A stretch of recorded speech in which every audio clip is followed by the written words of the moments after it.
আজকে ইলিশ মাছ দিয়ে এমন একটা বুনা করছি যেটা একবার খাইলে ভাত ছাইরা আর মন চাইব না। আসসালামু আলাইকুম, কেমন আছেন সবাই? বাড়িতে যখন গেছিলাম আমাদের উঠানের উপর একটা বেগুন গাছ আসছিল প্রায় মরা অবস্থায়, কিন্তু বেগুন গাছে অনেকগুলা বেগুন ধরছিল। আমি মনে মনে ভাবলাম ভালোই হয়েছে, এখন এগুলা দিয়ে আমার ফেভারিট রেসিপিটা বানাই খাইতে পারবো। ভাগ্যটা কি যে ভালো, এই রেসিপিটা বানাইতে ইলিশ মাছ লাগবো, অথচ ইলিশ মাছ আমার ফ্রিজে আসছিল।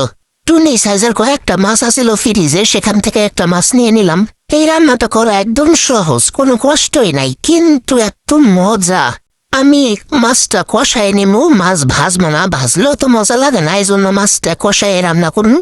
এই জন্য আমি মাছটার হলুদ আর লবণ দিয়ে মাখায় নিলাম, বেগুনটা হলুদ আর লবণ দিয়ে মাখায় নিলাম। মাখায় এখন বেগুনটা আমি তেলে ভেজে নিবো ভালো করে। এই রান্নাটা আমার বাড়ির সবারই ফেভারিট। এখন তো আবার নিজের গাছের বেগুন, স্বাদ আবার ডাবল হয়ে গেল। বেগুনটা 14 উল্টান দিয়ে ভাজে নেবো ভালো করে। এখানে খাড়াই থেকে বাসছি, এনতে একটু গেলেই আয়া দেখুন পুজো কয়লা হয়েছে সব। রিক্স তো নিমই না, রিক্স দিলে পরে আবার গাইল খাওয়া লাগবো। সব গুঁড়া মশলাগুলি এক এক করে ঢেলে দিলাম, তারপরে দিয়ে দিলাম একটু পানি দিয়ে একটু নাড়া দিলাম, মশলাটা কষাইয়া ওর মধ্যে দিয়ে দিলাম আগে থেকে মাখায় রাখা মাছ।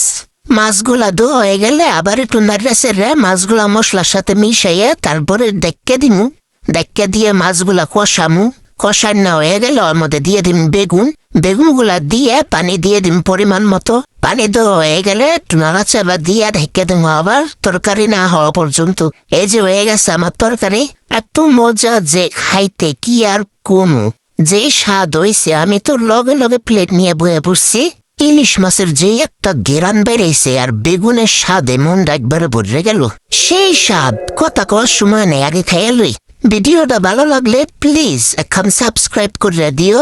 আবার কিছু বানাইলে ভিডিও নিয়ে হাজির, মানে ততদিন সবাই ভালো থাকো।